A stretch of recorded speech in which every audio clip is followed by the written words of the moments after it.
Hey everybody, welcome to another edition of Liam's Hockey. Back at it after a few days of rest and relaxation. Been going at it pretty hard here under this global pandemic and decided to get away for a couple days, take a couple days off from the old video here, but wanted to wish everybody a happy Easter and hope everybody is staying as safe as possible. And what are we going to do?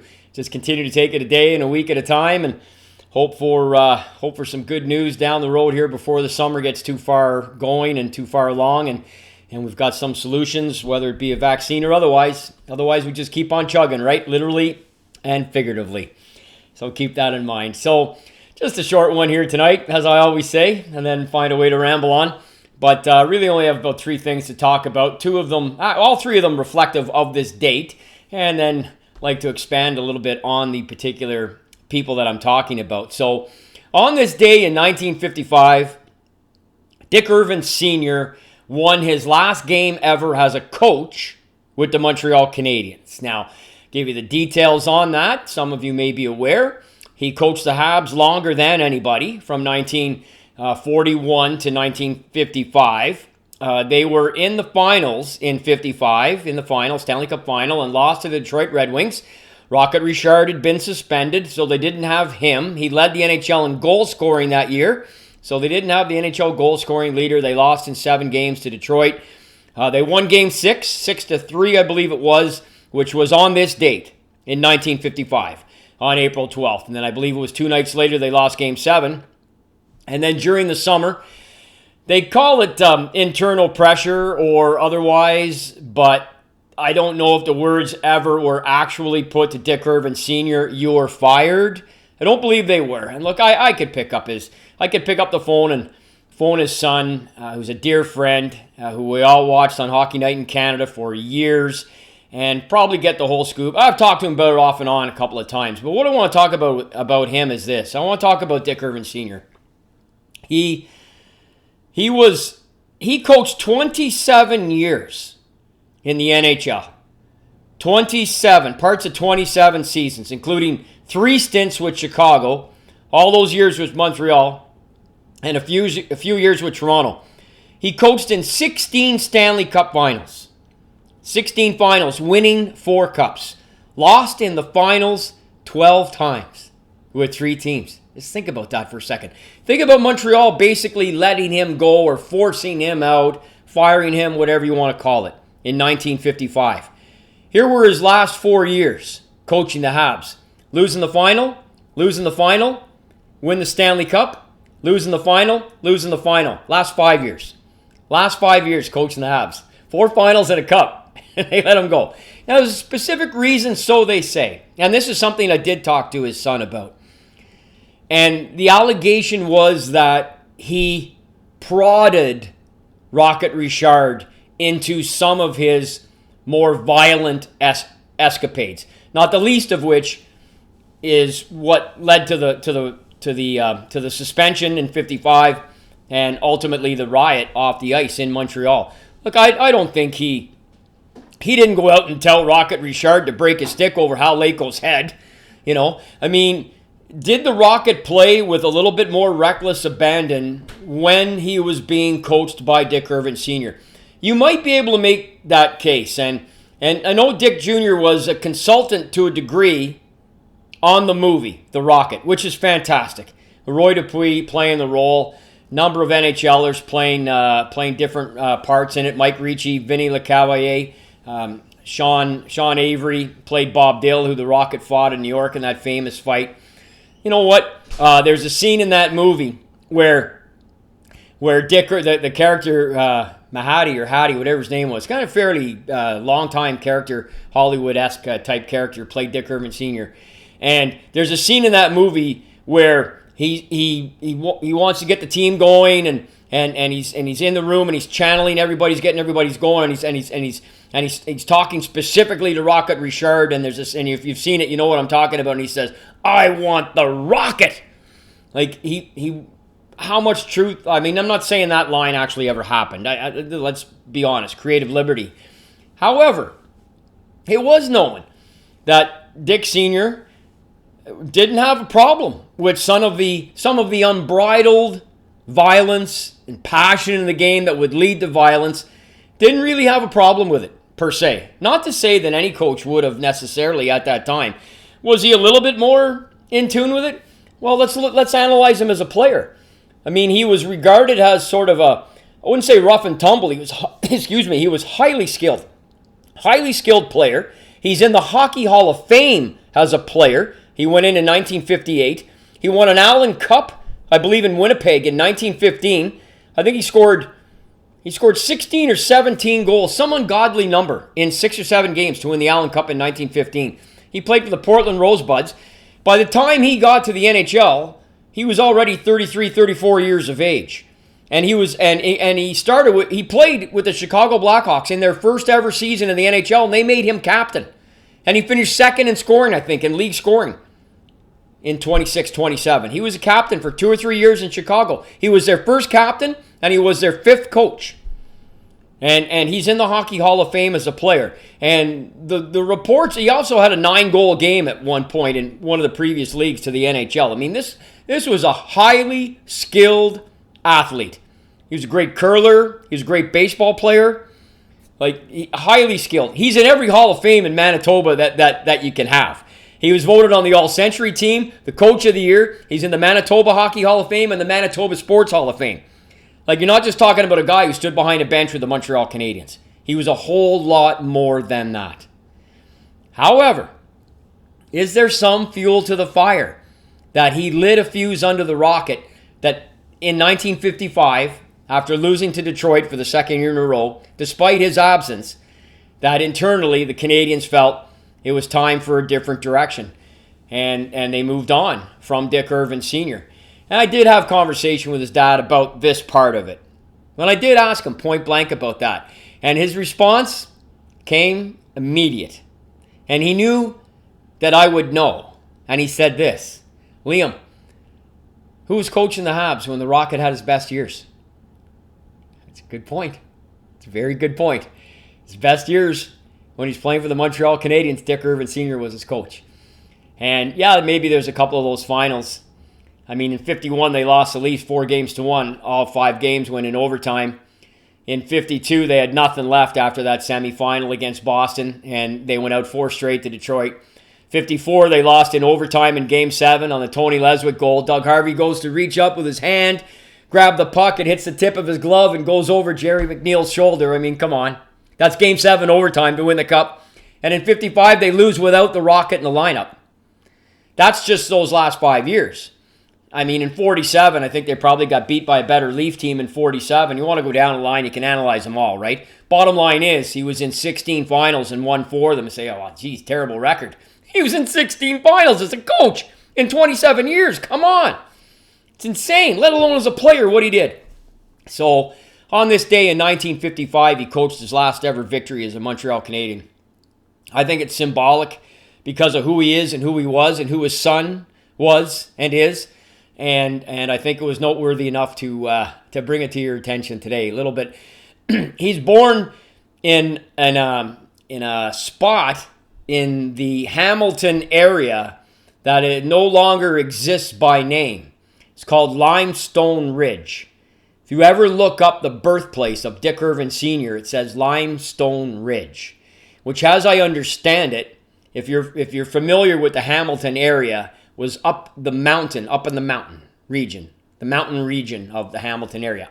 I could stand to be corrected there, but I believe that's where it was. So I certainly obviously never met the man, but I consider his son like an uncle to me, a very personal friend, close friend, and I think that's pretty cool stuff. April 12th, 1970, the Pittsburgh Penguins won a playoff game. So this was their first ever playoff series, and they won all 4 games. They swept the Oakland Seals. First team ever to do so. Started NHL playoff existence by winning your first 4 games. Never been done. They did it on this day in 1970. The man who scored the winning goal in overtime for Pittsburgh on this date in 1970 was a player named Michel Briere. Now, I'm going to hazard a guess most of you don't know the name. But if you look up the list of retired sweaters in the NHL, he's on it. He's one of only 2 with the Pittsburgh Penguins, the other being Mario Lemieux. Yeah, I know Sid and Gino will get there eventually, and possibly others, but right now there's just 2, other than Wayne, retired league-wide. And Michel Briere was from a town called Malartic. It's in the northwest region of the Quebec province. It's about 50 miles probably east of Rouyn-Noranda. Maybe you're a little bit more familiar with that town. Réjean Houle and Dave Keon and the Mateaus and players such as that from Rouyn-Noranda. The Turgeons, I think, are up there as well. Anyway, Michel Briere was a third-round pick of the Penguins in '69. He was finishing 2 seasons in Shawinigan, where he picked up 130 points in 100 games. Like, I've researched this over the years, so I know his stuff pretty good. And I know he had some level of acquaintanceship with Guy Lafleur at the time, and so he scores that goal for the Penguins. They win their first 4 games. They go to the St. Louis Blues the next series. They lose the first game. They end up losing the series in 6. But he had a hell of a rookie year. I mean, he was drafted, as I said, in the 3rd round, and he ended up with 44 points. He was 2 points back of Bobby Clarke in the regular season, and I think that's pretty remarkable. Now the thing is Briere didn't get any votes in the Calder Trophy. Tony Esposito won it in a walk. He picked up 15 shutouts. And Bill Fairburn finished 2nd, of all people. Bobby Clarke was 4th place. I believe Butch Goring, I think, was 5th. Can't remember who was 3rd in voting right now in the Calder in 1970. I know, right? I should know stuff like that. But anyway, someone will look it up and let me know. But the bottom line is Briere didn't get any votes. However, they were saying he could be like a Bobby Clarke. Clarke's first season, 46 points. Briere's first season, 44 points. Briere played 10 games in the playoffs, had 8 points, 5 goals. 3 of them were game winners, including the OT winner on this night in 1970. He had a girlfriend. They had a son. They were scheduled to be married in June of that summer, 1970. And then in May, around the middle of the month, he had a car accident. He's driving with 2 friends, actually in the Val d'Or area. Nobody knows. I mean, he was driving a kind of a sporty vehicle, and nobody knows the details per se. I mean, I guess those guys do. The other 2 survived. Maybe they'd said something over the years. I've never read it or heard it. Regardless, I'm assuming no seatbelts because Briere got ejected. He suffered massive head trauma. He was rushed to by air, I believe, to a neurosurgeon in Montreal. And for the next 11 months, they performed 4 operations on his brain, trying obviously to keep him alive. Early on, it looked like there was at least a 50-50 chance, but sadly, he succumbed to his injuries and passed away. And, besides the obvious, how sad that was for friends and family in particular, his son and his wife-to-be, he left a legacy. The Michel Briere Award goes to the MVP of the Quebec Major Junior Hockey League. And the Pittsburgh Penguins, within a year or 2, renamed their own Rookie of the Year award the Michel Briere Award. And he was voted the top rookie on the team in 69-70. But there was no name for it at that time. It's now named in his memory. And it's just a name. He did something on this day. He scored an overtime goal. And you say, oh, big deal. Lots of guys score overtime goals. Well, Gordie Howe never did. And, Phil Esposito actually scored his only overtime goal on this date in 1979. And he scored over 700 goals in the NHL, 717, I believe, regular season, and a whole pile in the playoffs, and only got 1 OT goal. Like, for some guys, Danny Gares and your Bobby Nystroms and Dale Hunters and obviously Rocket Richards and Joe Sakics, it came to some of these guys, Kenny Morrow, came to some of these guys a little bit either more fortuitous or easier. I can't say easier. Just happenstance, right place, right time, whatever, able to do something different. And he got one on this date as a 19-year-old. Keep in mind, there was nobody else on the team under 25, 26 years of age on Pittsburgh that year that played as many games as him. So the next time you hear the name Michel Briere, or you're looking down the list of retired sweaters in the NHL and you come to Pittsburgh and you see Mario Lemieux, who everybody knows and you see number 21 and you go, who the hell is Michel Briere? Well, if you watch this tonight, maybe you know a little bit more about him. And never met him, obviously, but and don't really, I mean, the death was a footnote for me at the time at 11 years of age. But I've come to know that he meant a lot to a lot of people, not the least of which what he was, I think, going to do for a long time in Pittsburgh. So thought I'd acknowledge that on this day. Last one for you here, deviate a little from hockey. It was on this date in 1980. It's significant because of the anniversary of it, talking 40 years ago, that Terry Fox took his first step on the Marathon of Hope on this date in 1980 when he took that artificial leg out of the Atlantic Ocean in Newfoundland and began his journey, which lasted 143 days, 5,373 kilometers through 6 provinces before, unfortunately, finding out that the cancer had returned with a vengeance as he was in Thunder Bay, where there's a beautiful monument. There's others. Coquitlam, BC has one. And there may be possibly others. But the bottom line is that legacy that this great Canadian left. And when they took him off the Marathon of Hope in May, 143 days later, less than 2 months later, he passed away. He was 22 years old, folks. 22 years old. Ran all that. Who cannot close their eyes and see that distinctive gait and what he did? And you don't, that legacy, over $800 million they've raised. Over 1,300 programs have been initiated in his name, in his memory, and through the foundation that was formed shortly after. So with that in mind, as we wrap up this edition of This Day in Hockey and celebrate, I'm going to pour myself a Jameson Irish whiskey. And I see some of you out there have, that's a big shot. Guess I'm going to have to drink it now. I see some of you out there, like my good friend Uni and some others have, Paul Brophy, I know, is doing it.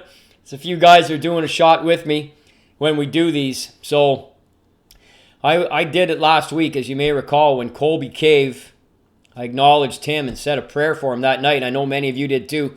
Sadly, he has succumbed, as we know, to the bleeding on the brain and the hemorrhage on the brain that he had. Took his young life at 25. So I'm going to toast his brief, all too brief memory tonight. And also the legacy of Terry Fox and Dick Irvin Sr. as well, because his son is such a good friend. And I think that man left a hell of a legacy. If you think about it, he coached that final victory for Montreal tonight. That was his 100th win.